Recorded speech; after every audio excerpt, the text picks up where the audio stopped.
You're listening to The Living Force, a Utini podcast. Hello, what have we here? Episode 14, The Freddy Awakens. On this week's episode, a look back at all the SDCC Star Wars announcements and our thoughts on the rise of Kylo Ren. I'll show you the dark side. And now, here are your hosts, Dr. Corey Helton, Eric Eilerson, and Dr. Charles Henkel.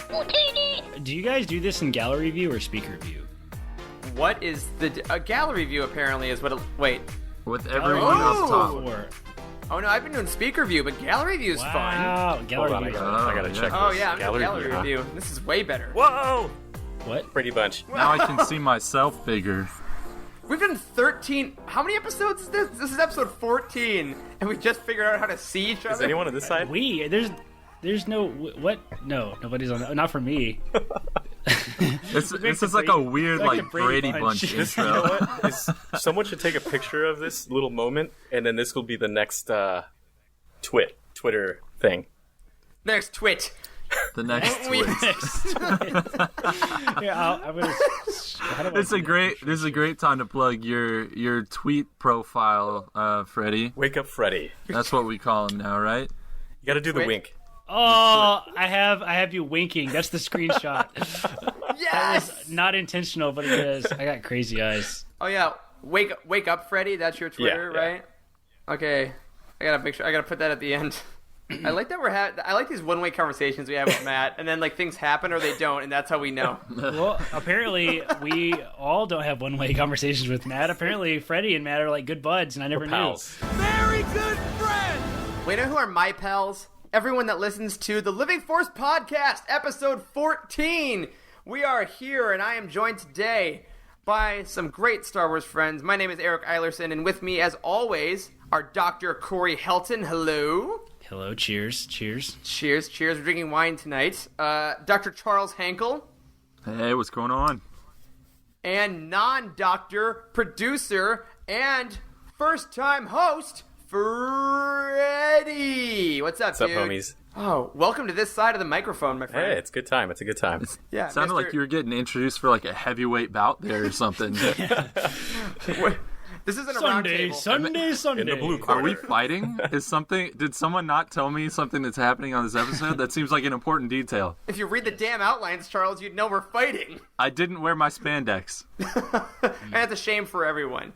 But what's not a shame is the episode we're about to bring you guys, because we are doing our first 4-host spectacular. As we found out last week, there are going to be some times when various hosts aren't going to be able to make it because of scheduling, so we want to bring in some other people like Freddy every once in a while to kind of feel how we all work out and to see if really you are the cause of a giant dumpster fire, Freddy. So if this is a bad episode, it's on you. No pressure. Sounds good. If the episode is a dumpster fire, it's not going to be Freddie's fault. It's definitely going to be ours. Well, I'm going to pretend that didn't happen and go right past that because I want to give Freddy the floor, man. So you guys may know Freddy because at the end of every episode we shout him out because he does so much work behind the scenes for this podcast. But Freddy, take a second to tell the lovely folks at home in their earbuds how you came to Utini, what you've been doing for the last however long, and just kind of a little bit about you. Cool. All right, so let's see. I'm going to start with my love for Star Wars, right? So let's go back. Good start. I really hate Star Wars, guys. No. No, so I've been going to Celebration since LA, so that was C4. That was definitely C4. That's so impressive. Is that like amazing. 16 I celebrations? think it's been 13 so far. That's Yeah. Wow. Yeah. So impressive. So, the very first one, there was a podcast little corner where they would all record and they would have their friends and family kind of thing, right? So let's go years later. I go to Chicago, and I followed up with an email from Corey. And what did it say? We were looking for people interested, right? Because you got interested in the podcast, right, Corey? Yeah. So anyway, got an email, decided to send in my resume. I sent in, I would say, my full work resume. Yeah, it was extensive. Very extensive. So yeah, I ran a few podcasts. One called The Beacon, which was very pop culture related, And then, which is super ironic, by the way, because we were planning on calling this podcast originally The Beacon. But then Freddie went and ruined that for us. So totally ruined it. You knew us before we knew ourselves. Single-handedly ruined The Beacon. And and Star Wars. And you've seen it. Freddie ruined my childhood. Exactly. So, anyway, building my own R2-D2. I'm an electrical engineer, so I'm really into that. It's my thing. And I forgot to tell you guys that. Yeah, I had no That's idea. news. Yeah. Full-scale R2. When is he coming on as a co-host? Hey, man. Anaheim. Wait for it. Okay. Oh my god, I'm so excited now. So, Oh my god, amazing. yeah, that's me. That's me in a nutshell. Dude, well, you've been doing killer work on this podcast. If your R2 is getting a tenth of the effort you're putting into this podcast, then, man, I can't wait to see it. I'm staying at your place next year, so I'm going to be a less creepy word than intimate with this droid. None's really coming to me. I'm not going to be that intimate with your droid. Sex. Well, hey, according to Solo, it works. Oh. So, Well, let's move on. Eric Freddie is is no longer uncomfortable with the invited. idea of you having sex with his robot. and I'm the weird one. See, so what's that 50 Shades of Grey? I don't know, it's a red room or whatever. Mine will be the Star Wars room. All right. There it is. Oh, man, stay tuned for that on episode 69. Took a turn for the worse. Oh, so there's Freddie, everybody. Welcome, Freddie, into your ears. Thank you for tuning in for his first episode and our 14th, which is super exciting. A couple things before we jump into the meat of this week's episode, which will be kind of breaking down everything that happened at San Diego Comic-Con in the world of publishing last week. Quick plug. Next week, I will be on the Friends of the Force podcast, which is a relatively new podcast, but they're super cool. They're super collaborative. I recorded last night with Alderanian Rose. If you know her, she's huge on Star Wars Twitter.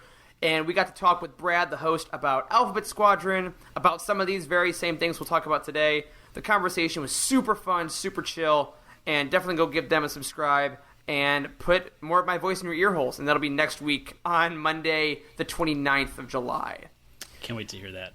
It's a ton of fun. They're great people. I mean, that's one of the things that we've been talking about all the time on this show is how much this community is just kind of ridiculously welcoming and awesome. Yeah, sure, definitely. For the most part, most of it is. I think Yes! we can be fair and say That's that true. there are probably some folks in the podcasting community that are not as super welcoming, but we've not really interacted with any of them. We've only had super positive experiences, which is awesome, which is great because we're new and it's really great to be welcomed by other people that are so cool about bringing on other hosts and stuff. So Yeah. So keep your eyes out for that. I know we got more collaborations coming up in the next month. I'm super excited about. So we are recording this episode on Tuesday, July 23rd, a little bit earlier than usual. And today is the day that the third book in the new canon Thrawn trilogy came out, Thrawn Treason.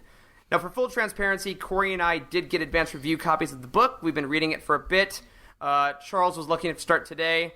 So I want to get your guys' initial thoughts on Thrawn Treason. I'm not talking spoilers. I'm not talking overall reviews. Those are coming way later. But just to acknowledge the fact that it was released, what are our initial thoughts? Corey, first to you. A couple sentences on this book. how far are you into the book, Eric? I'm about 190, somewhere around there. 180, Okay, 190. You're ahead of me then. I'm on like 155-ish, I think, so I looked at it last night. I like it okay. It's good. I mean, we're not really super secretive about this at UTN. Like, Thrawn is one of those characters that's totally hero worshipped in the expanded universe, and partially justifiably so. He's a great character, and his portrayal in Rebels was awesome. But a very small minority of fans, which, funny enough, I think we were kind of included in that, have sort of acknowledged like his unbeatable nature to some degree. It rubs us a little bit. So we don't just hero worship Thrawn, which I think is good because we look at like a group of books about a character that's like pretty critically acclaimed in the Star Wars community. We look at them, I think, a little more objectively, than most people look at the Thrawn books with. Yeah. Now, all that being said, like, I really like this book. It's very, very good. Thrawn Treason is a gigantic step up from Thrawn Alliances, which wasn't really a big secret that we did not absolutely love on the team. So I like it a lot. It's way less like about Thrawn being super, super unbeatable, at least at the point that I'm in the book. There's lots of really great tie-ins to other stuff, like I won't give away any giant spoilers, but like Tarkin is a big character. Director Krennic is a big character, and Rogue One is my favorite film. So like I love getting any touches to the Death Star and all the stuff that was happening around there. So like that stuff is awesome, and I love seeing like the bigger empire participating. That's just some of my favorite stuff in Star Wars. So like I like it so far. I'm expecting it's going to finish pretty strong, and I'm excited to see where it goes. Go pick it up if you haven't already. Cool. Charles, thoughts? Yeah, so I was really excited about this book. I might be a Thrawn hero worshiper that Corey was mentioning before. Wow. I really love that character a lot. Enough that I finished a night shift, an overnight shift that was 16 hours, and immediately, rather than going home, drove to the bookstore to pick this book up.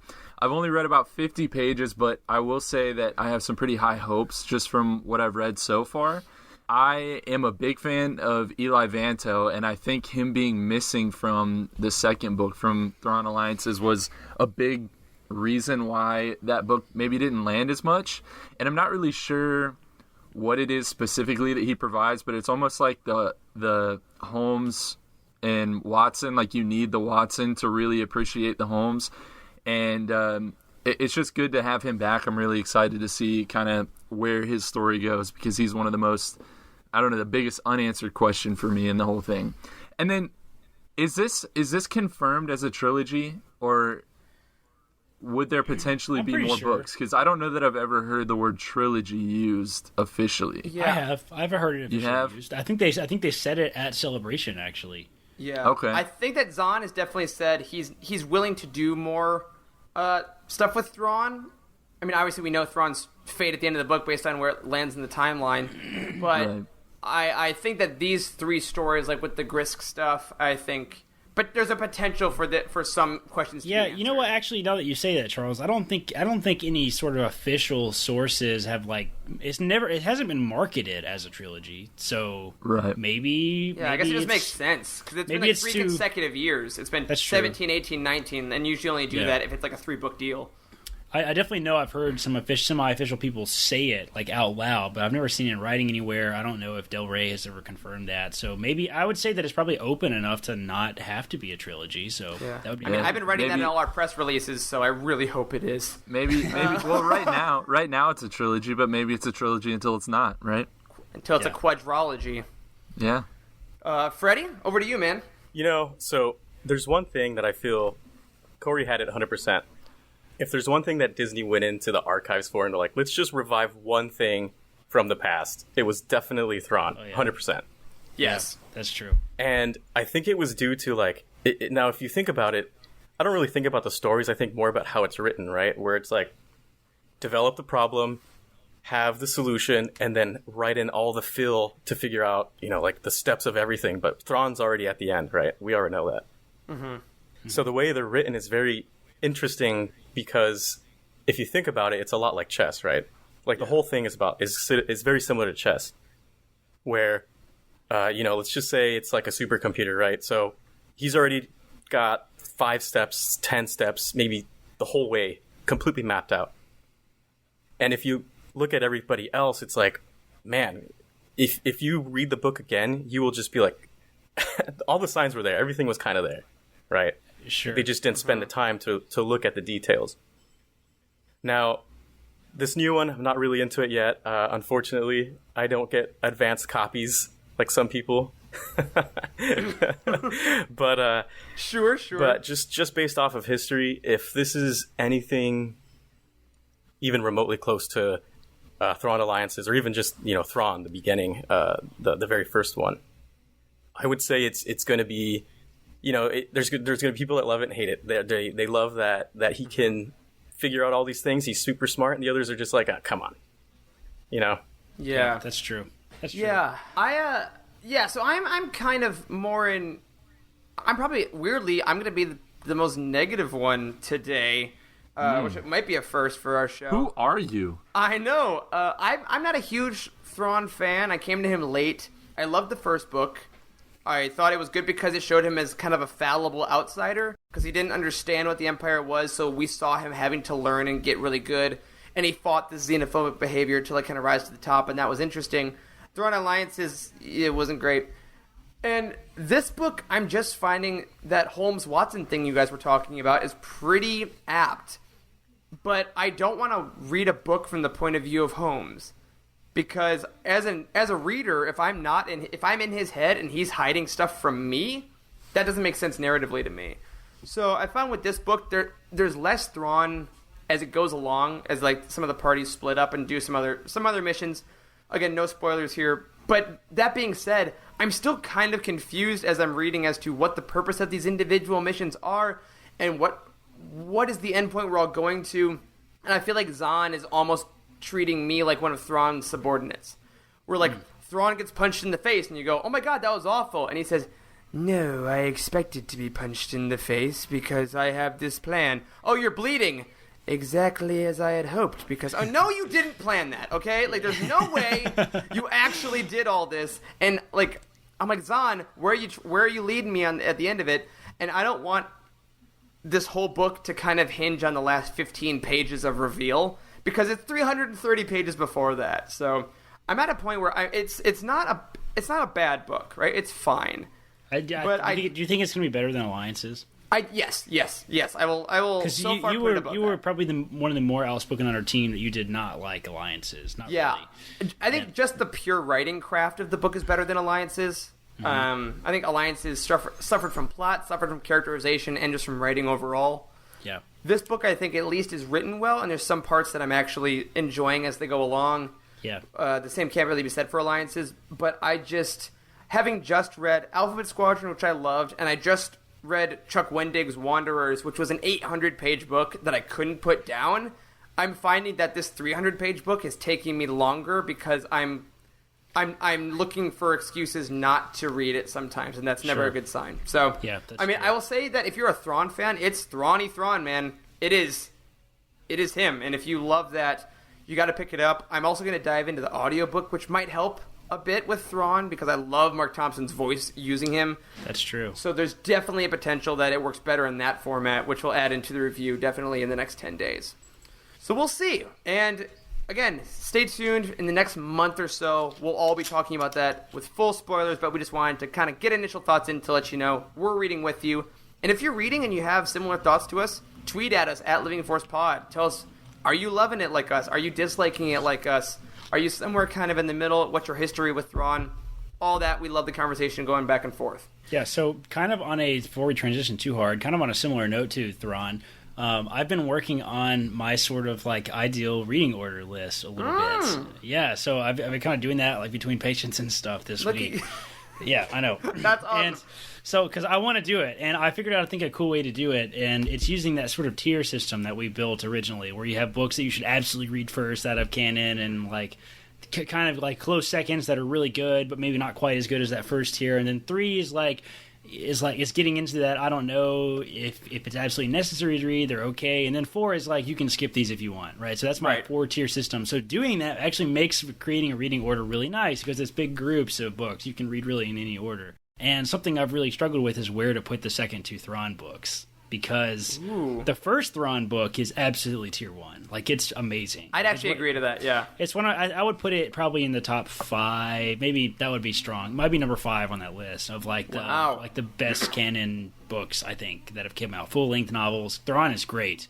Alliances and Treason, hard to say about Treason yet, but Alliances definitely not so much. So that's sort of interesting thing is like, if this is a trilogy, like, am I actually going to tell people not to read the trilogy in that order? Because I don't think it matters that much. I think if you just read Thrawn, that's all you need. If you don't really care that much, or if it's just like, you know what, I know who Thrawn is, that encapsulates everything that he is, so you don't have to really go any further. That's true. I actually agree, because I think I love Thrawn in Rebels, personally. I think that was my first interaction with him, even before I read the first Thrawn book. And then I went back, and I know that's kind of a controversial thing too, because in the show he's not as all-powerful because he's a villain. You know, he's not just a protagonist, so you don't have to root for him as hard. So I think that's an interesting kind of dichotomy. You know, Corey, you say that, and it makes me think I want to spring an amazing game on the 4 of us that I have never thought of in my life, but Corey, you inspired me, and you do that a lot, you know what I mean? So I want to go around, because Corey, you mentioned a tier system with books. You mentioned that you're organizing them tier 1, tier 2, etc. I think I want us to give a preview of our ideal reading orders here. So here's the game, y'all. You get one tier 1 book, you gotta read it. You get a tier 2 book, which you should read it. And you get a tier 3 book, which is, if you like this kind of stuff, you could, but it's not really necessary. Sound doable? Legends or canon? Any book? Let's just do canon. Let's make it a little harder. Okay, let's also make the caveat that we can't say the same books. All right. Oh. So, this is spur of the moment. We're not getting homework time, y'all. Audience, we're not cutting here to pause it. We're just going to go right in. So, Corey, since you've been thinking about this, I want to start with you, brother. Tier 1. What is your Master tier and 1? Apprentice. Ooh. Yeah, in fact, Master and Apprentice actually right now until, obviously I'm going to get y'all's feedback on this, of course, like after I get a little further into it. But Master and Apprentice is currently in my number 2 spot on my list. I love that. Mm-hmm. Nice. All right. Charles, tier 1 book. What do you got? My tier 1 is going to be Dark Disciple. It was great choice. Yeah, one of my favorite canon novels just personally, and I think that it ties in so many of the other, forms of Star Wars stories just from the Clone Wars TV show, etc. You get a lot of bang for your buck. Awesome. Freddie? All right, you guys are going to hate me for this one, but I know we're going canon. Darth Plagueis. I'm going to go with Darth Plagueis.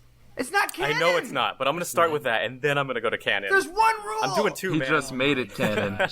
So Darth Plagueis, right? Oh, God. It's your first day.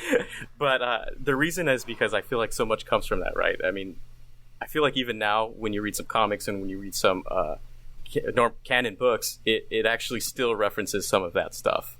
Yeah, totally. Revenge of the Sith does, and that book is like all the we've never talked about this on the show, but all the movie novelizations are like borderline canon. In fact, I have them categorized as loosely canon on UTD because they kind of are canon in a lot of ways. But Revenge of the Sith references Plagueis a bunch of times, so All right. Okay. Well, I guess.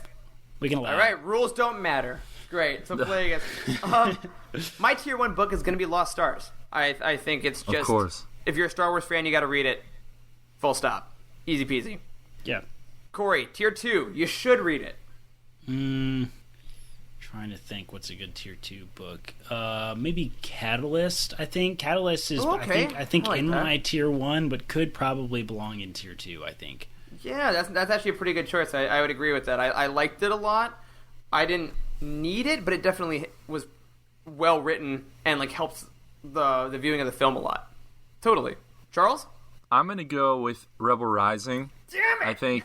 Oh, was that mine. yours? Yeah, I agree. Totally. Go ahead. Or did you just stub your toe? I don't know. Yeah, no, I mean, I think that if you enjoy Rogue One, if you want to know more about Jyn or so, then it's probably a must-read for you. I thought it was pretty good. I didn't love it as much as a lot of the other people on the team, but I think it's pretty solidly a tier 2 for me. Love that. Freddie? So I'm going to go with... I think I'm going to go with Phasma. And the reason why is... Oh my god! That was the next one I decided. So the thing is, Go ahead. the movies just do not justify the actual person that she is. And you could feel it. You could see she's such a badass. She's got this amazing armor, supposedly a captain or captain of the squad. But we don't see that at all in any of the movies. And in order to find out who she is and what she's capable of, you have to read Phasma. If you don't read it, then great. You're probably still gonna like Phasma because the armor is sick, her skills are sick. But without reading it, man, it's like, damn, this girl she's intense. Yeah. No, I completely agree. That's where I was going next. So, at the risk of doubling up anything, my tier 2 will now be Inferno Squad. Battlefront 2 Inferno Squad. I think it's a super solid book. I think it's a really interesting look at the start of Imperial defectors, right, through the campaign. I think if you like the Battlefront 2 campaign, you want more Iden especially, it's a great book for that. Personally, I think that Alphabet Squadron did the defection stuff a little bit better, so that's actually in my tier 1. But Inferno Squad... That's in my tier 4. Okay, all right. Listen back to the past 2 episodes to hear why Corey's wrong. But I definitely think Inferno Squad is a solid read. I had a great time with it. It just doesn't quite get into the first top tier. And Corey, tier 3. Good, Tier 3 is like, yeah, it's like pretty good, but I mean, you could probably get away with skipping if you really wanted to.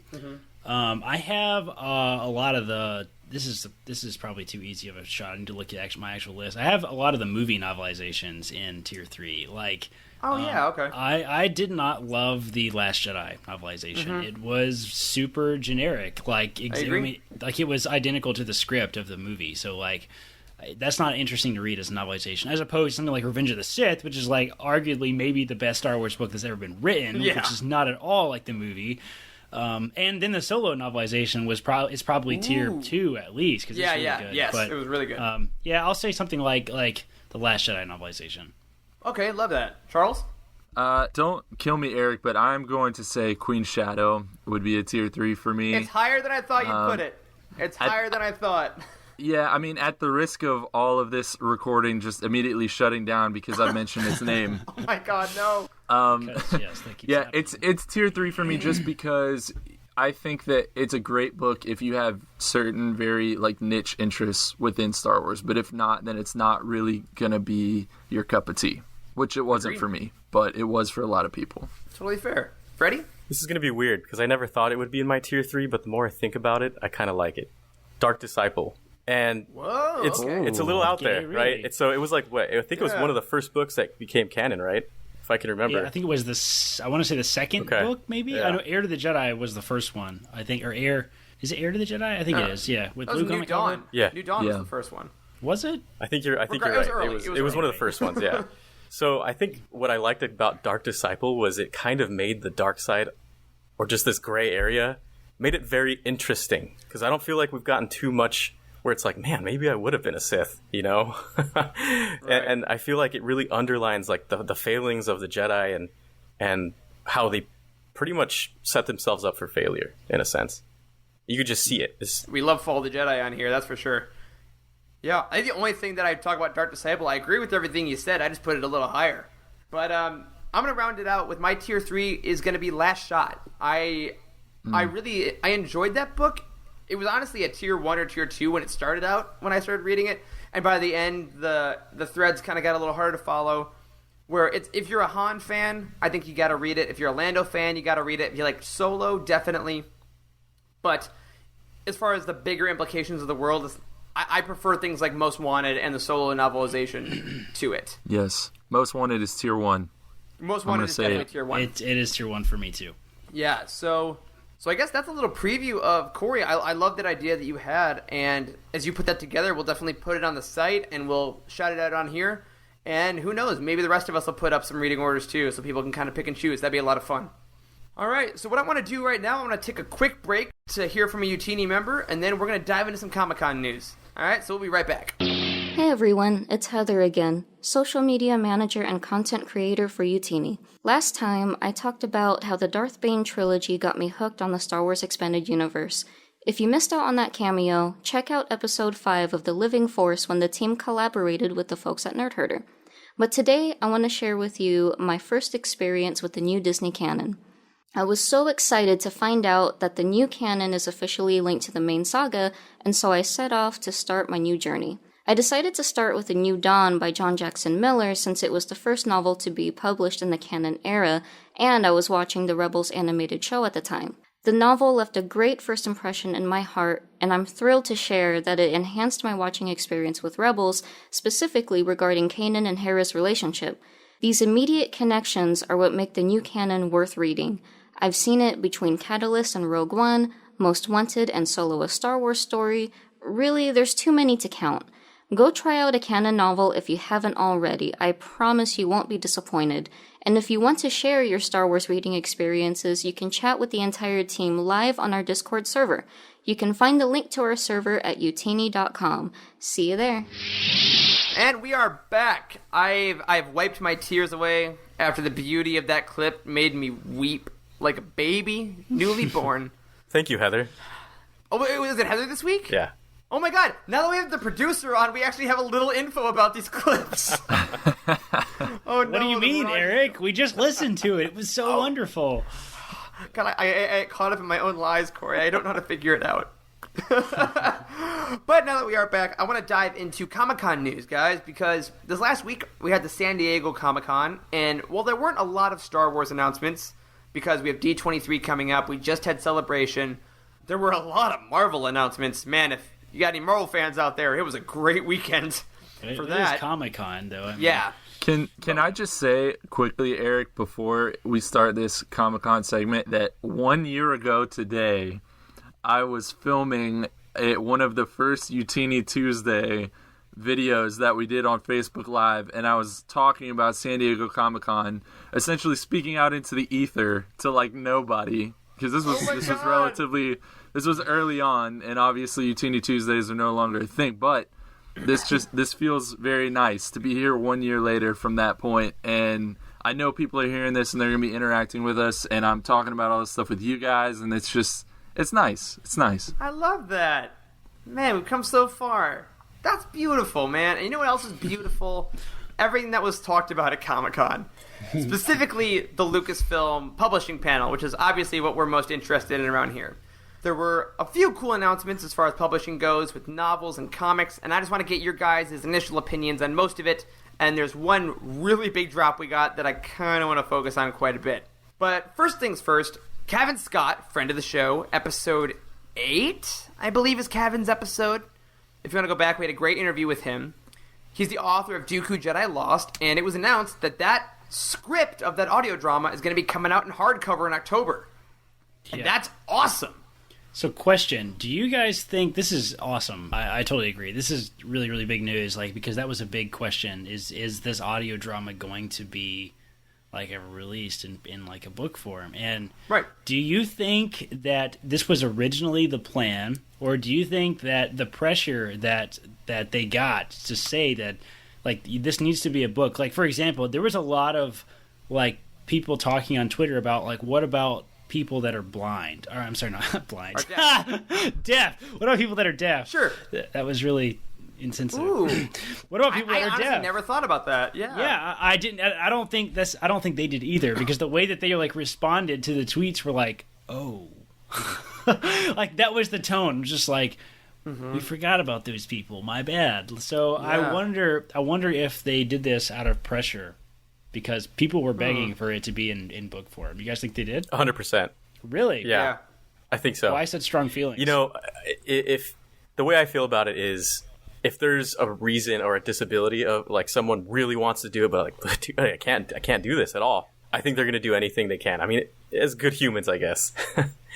Yeah, I think that's kind of a beautiful sentiment to it, because I mean, my brain initially goes to people don't like audiobooks or something as much than, hey, I want this story. I don't want to miss out on this story, which I think is also not something to cave to, but something to take into account. Okay, yeah, we want as many people to have access to this as possible. But that's an angle I never thought about, and I think that's actually a really cool thing, frankly, by Lucasfilm Publishing to do, to say, you know what, this wasn't originally on our pipeline, and I know even to put out any kind of publication takes a lot of people, a lot of time. Yeah. Mm-hmm.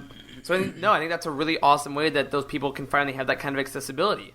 Yeah, and so huge props to them. And selfishly, as an actor, right, as my actual job, this is going to be like a Star Wars play that's hardbound. That's super fun.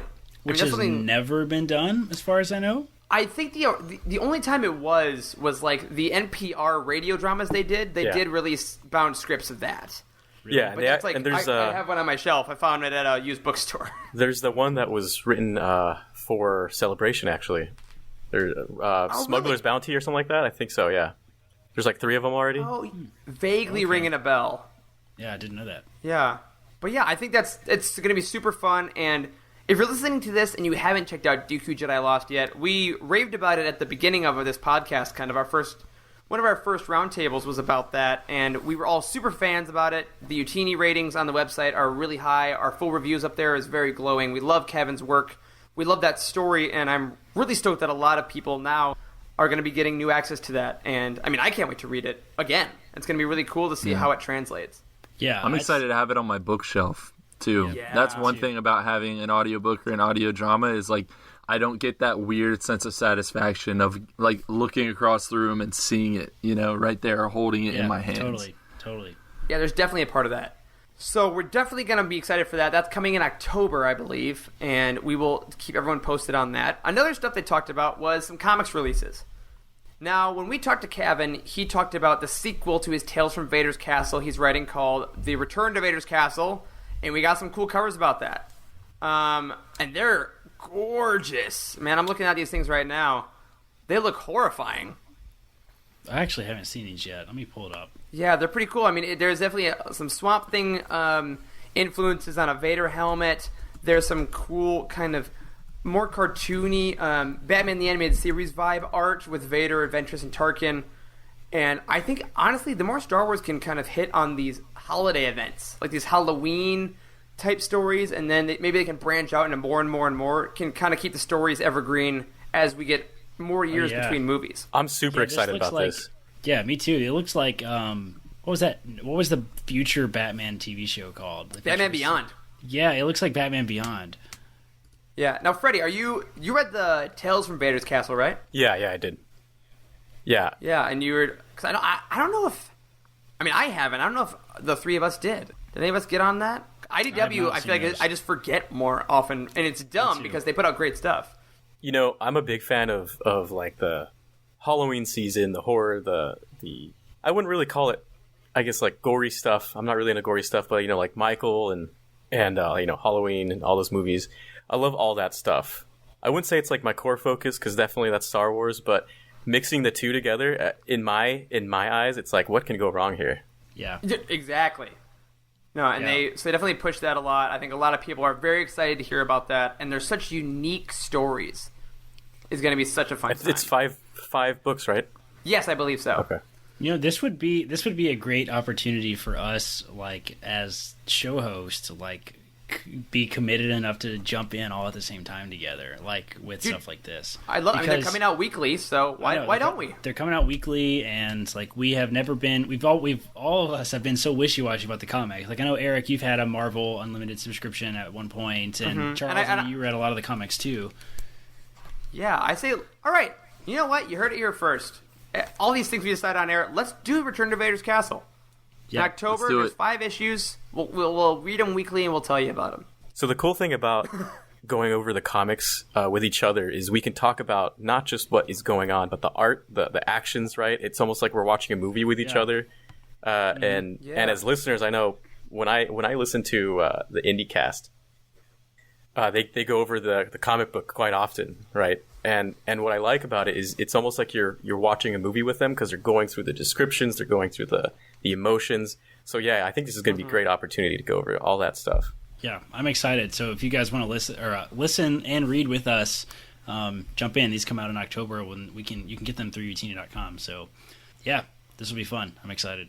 Sweet. Now, in other comics news, we got the official cover art to the Rise of Skywalker Allegiance books, which is gorgeous. I mean, these were announced May the 4th, so we knew the series was coming. We knew they had something to do with the Mon Calamari. But man, these Chiquetto covers, they released 4 of them. It is jaw-dropping artwork, truly. We got all our main folks there. We got some Rey, we got Poe, we got Finn, we got Kylo, Leia. Everybody's on there. And it doesn't give you really any story, which is good. I want to be surprised. But the likenesses are great. They're kinetic. They're just... Yeah. I was blown away when they showed this as a one long panel. It reminds me a lot of the big mural that they had at Celebration with all the characters and stuff on it. Yeah. Because they released the images like where they cut them down, like the comics. The individual issues are going to be like different pieces of the same artwork almost. So I like it a lot. Is this a mini series? Has been confirmed to be a mini series? Yeah. Okay. Yep. 4 issues. This looks like it has the quality to be like a full run comic series. So I really wish that it was, honestly. Yeah.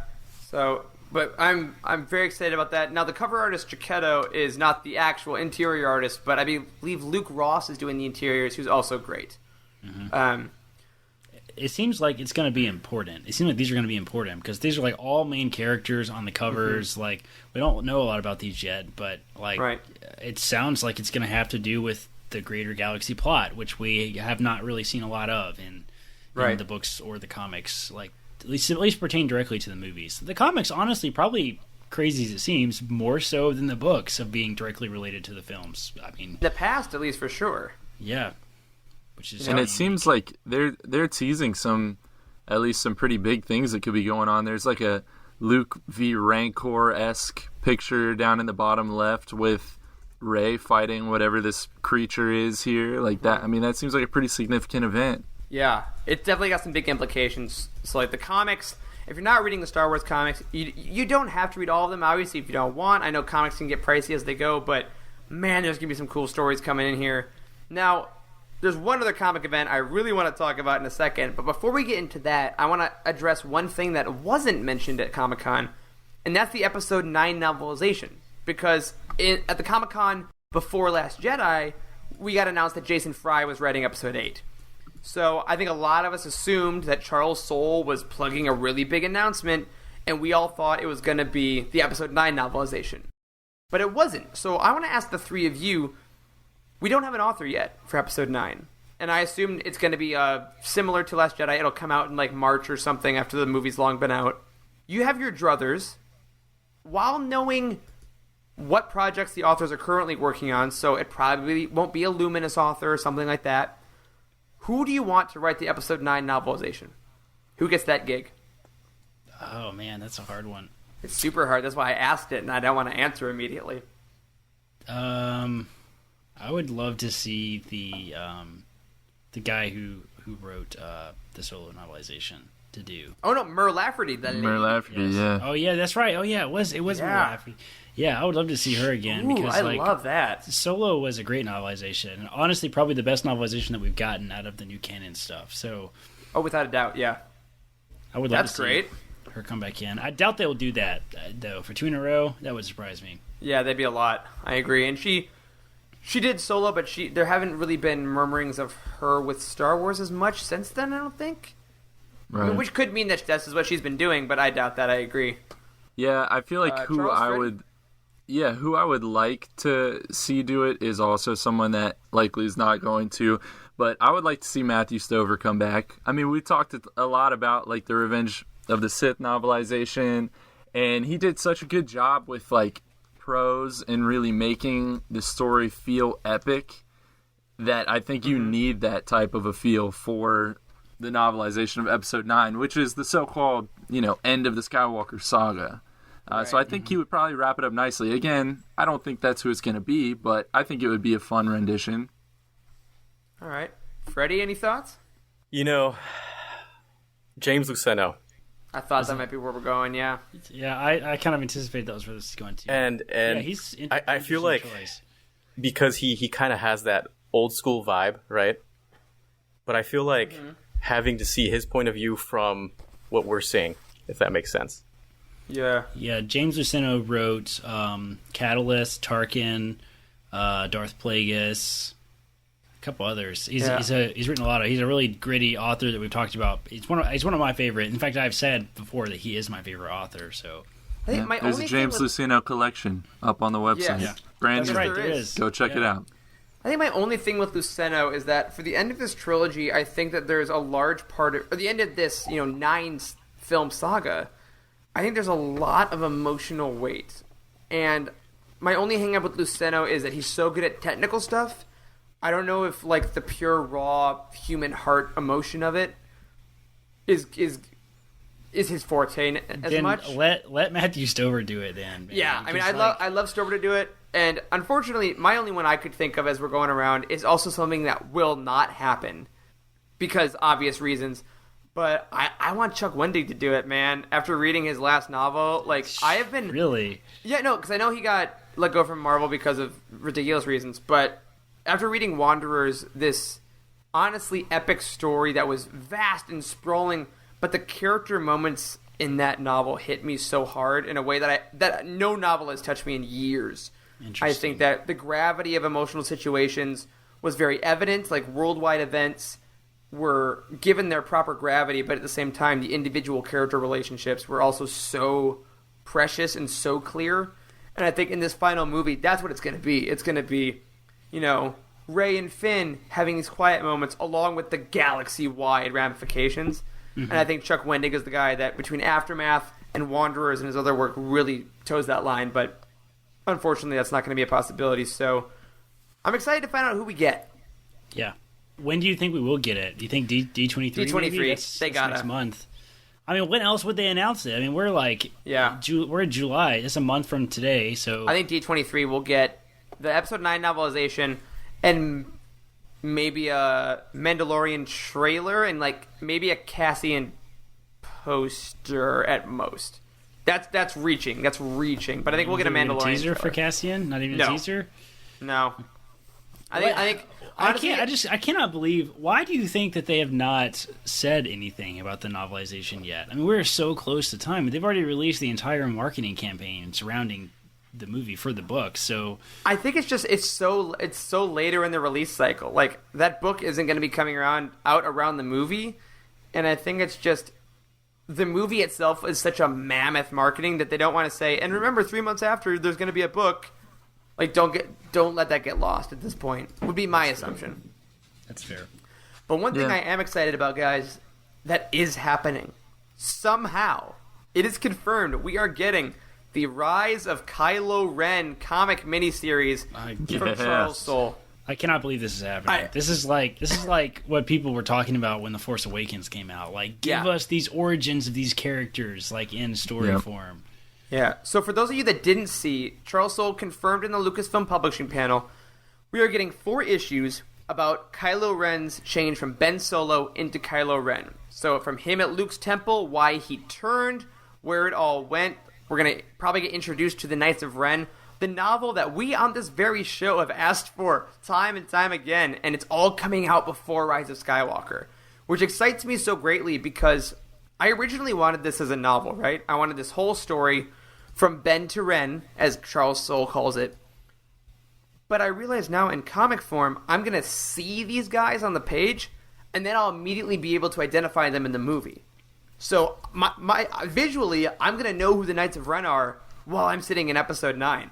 Because I'll have read about them like a month ago. So we got this image of the Knights of Ren, which is the coolest crap we've ever gotten ever in a release like this. Because, listen, we were talking about the Knights of Ren the first time we saw them, because the only time we've seen the Knights of Ren is like a brief glimpse in Rey's vision in The Force Awakens, right? Yeah. So, like, and they were all shadowy. I remember when the trailer came out. Well, wasn't that in the trailer? I think it was. I'm pretty sure Force it was. Awakens? Yeah, I'm pretty sure the shot of...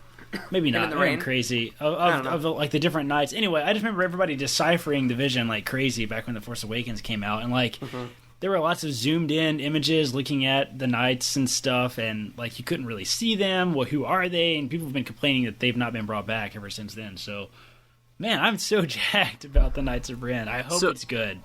Is the entire story? I know we don't have much information, but like, is it confirmed to be all set prior to The Force Awakens, or might there be anything that's more in the timeline of Rise of Skywalker? Because I saved this image on my phone when it came out, and now that I'm looking at it closer, I'm realizing for the first time that Kylo Ren's helmet is the broken, like, re-welded version of the helmet. Yeah. Which didn't happen, obviously, until TLJ. So is he with the Knights of Ren post whenever he gets his mask remade?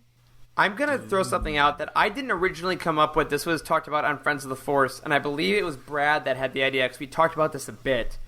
What if the comic is told in like somewhat of a flashback form? So the main story is Kylo finding the Knights of Ren post-TLJ, getting them all together, and as he's getting them together to kind of attack the Resistance, he's having flashbacks in the comic to when they all got formed. So, which you can do with comic book art really easily. So it's Kylo realizing, I thought I was going to be with Rey as a team. I thought we were going to remake the galaxy, but now forget all that. I'm going back to who I truly am, which is Kylo Ren. I'm the head of the Knights of Ren, and I should actually be diving into the Sith. And maybe it's a doubling down on all that. So as he's doing that, he's remembering all the events that led him to this path. That would be sick. So it's kind of like from his point of view. You know, it would be really interesting if... I know the whole Game of Thrones directors doing Disney stuff is all on, who knows what's going to happen. But it'd be interesting if this is kind of the story they took, because it seems like it has that gritty nature that Game of Thrones had. Yeah. Interesting. I mean, I think So in episode 9, we obviously can't.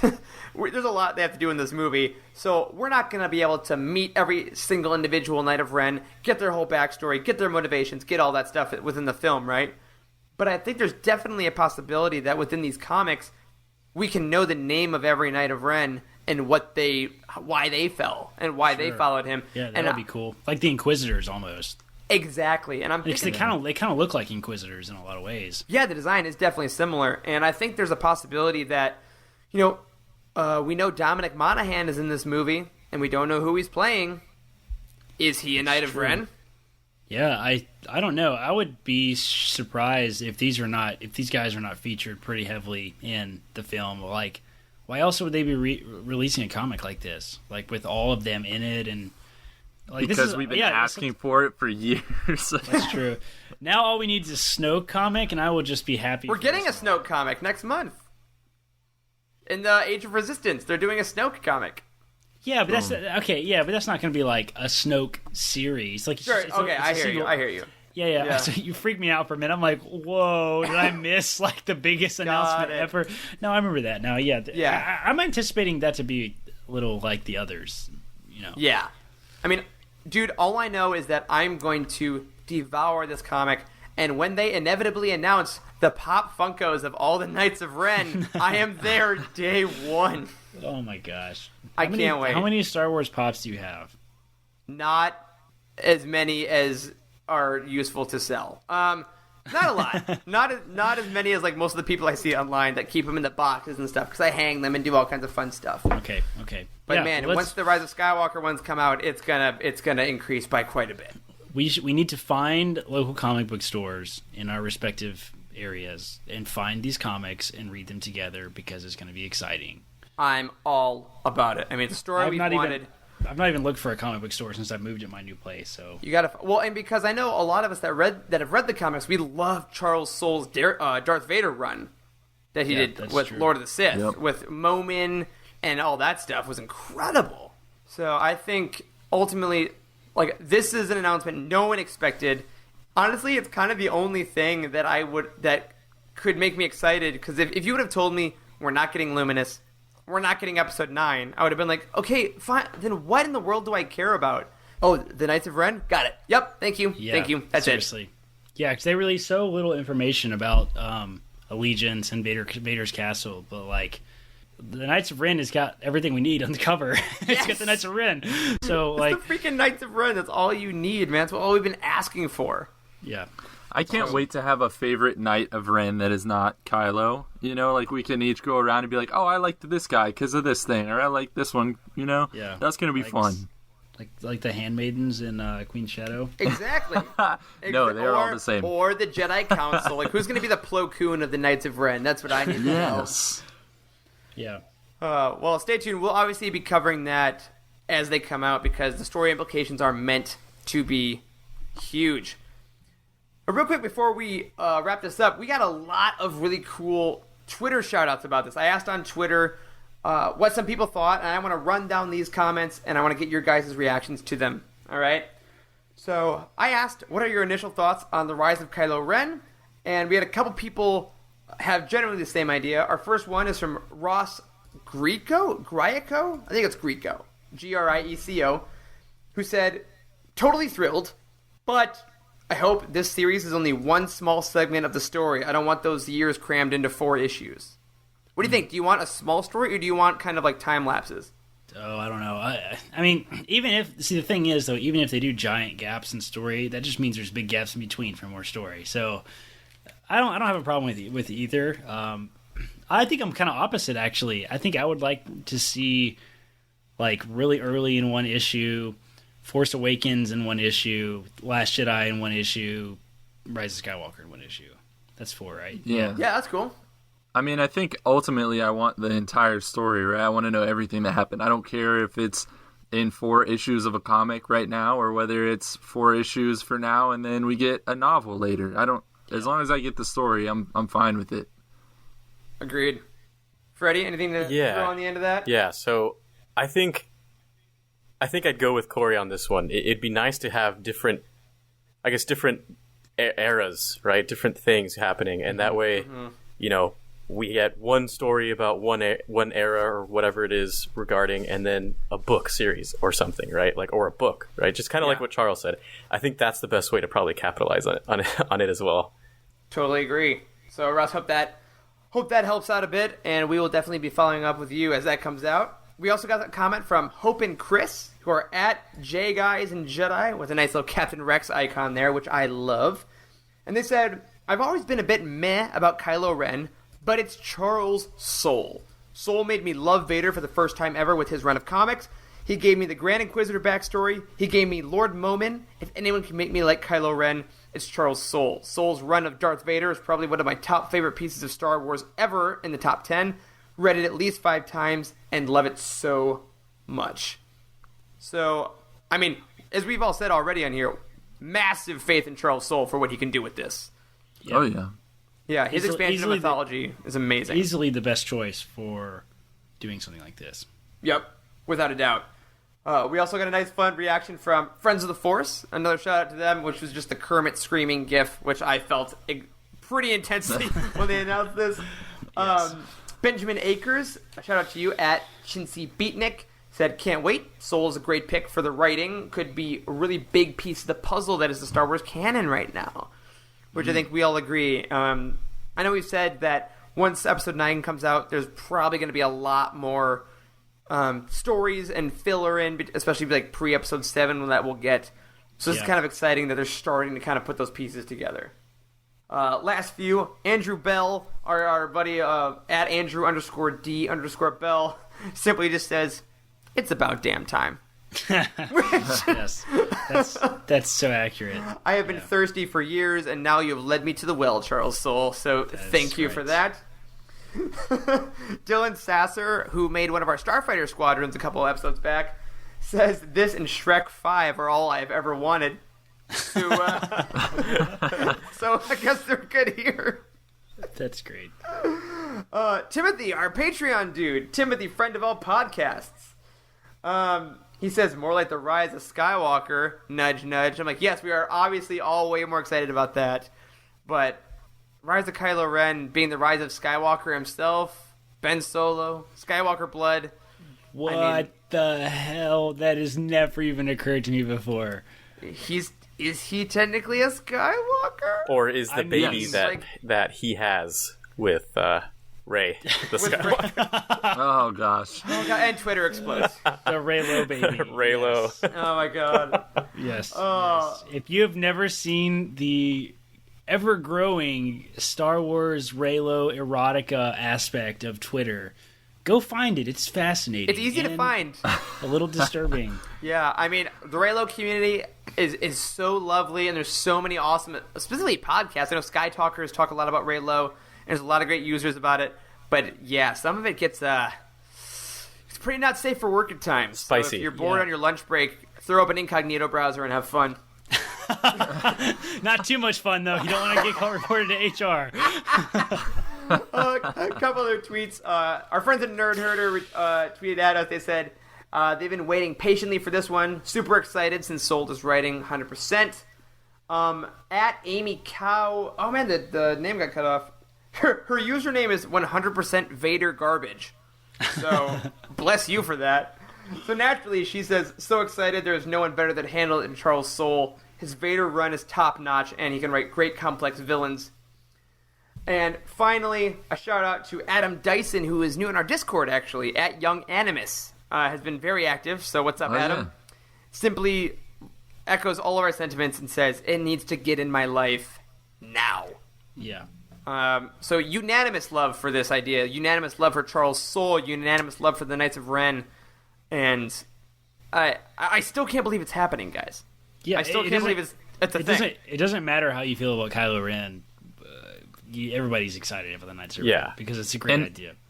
And I think that this isn't going to be one of those things where it seems like a big announcement and then you end up getting the product itself and like it's a little bit lackluster, like nothing huge happens. I don't think that's what's happening, because I saw Charles Soule say like that he's barely prepared for this. Like he knows that the fans are like chomping at the bit, and he said that as the writer himself, like he's barely prepared for what's going to happen in this comic. So it's going to be big. Imagine the pressure that he must feel, because comics have so little dialogue in them. So like to tell a story people have been asking for in a comic is brave. Because he's been having some great.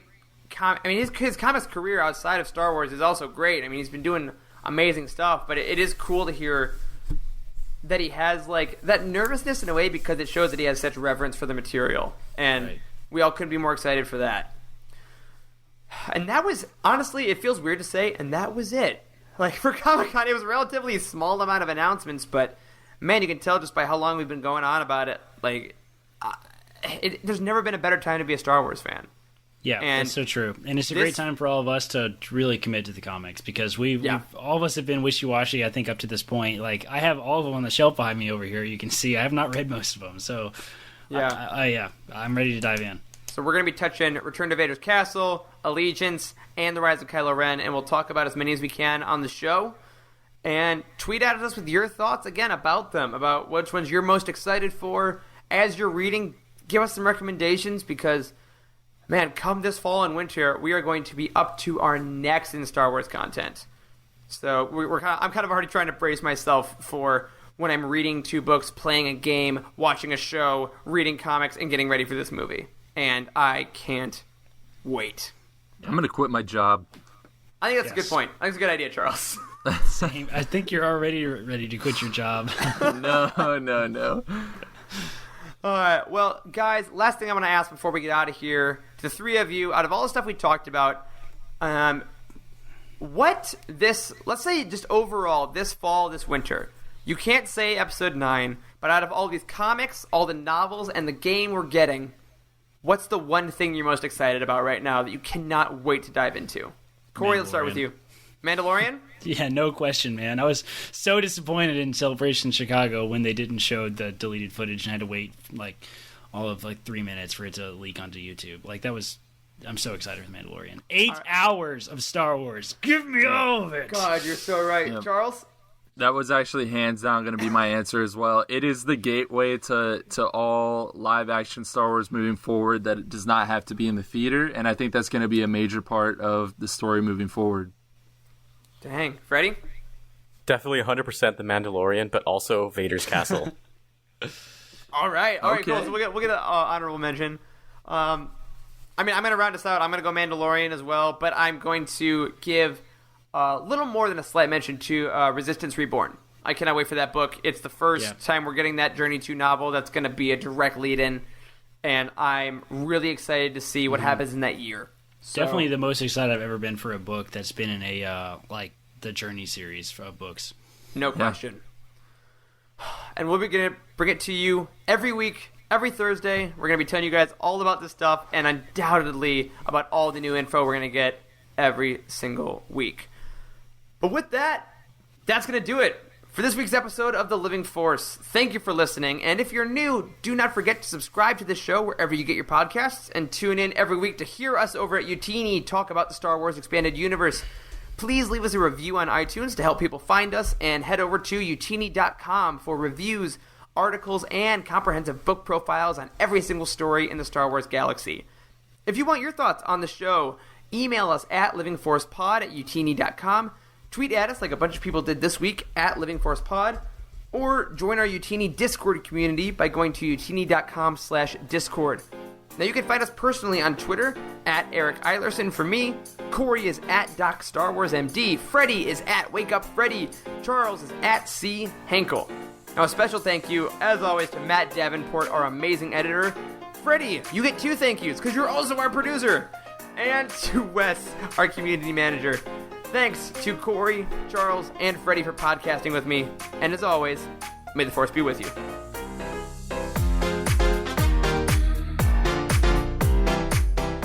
There is no hatred.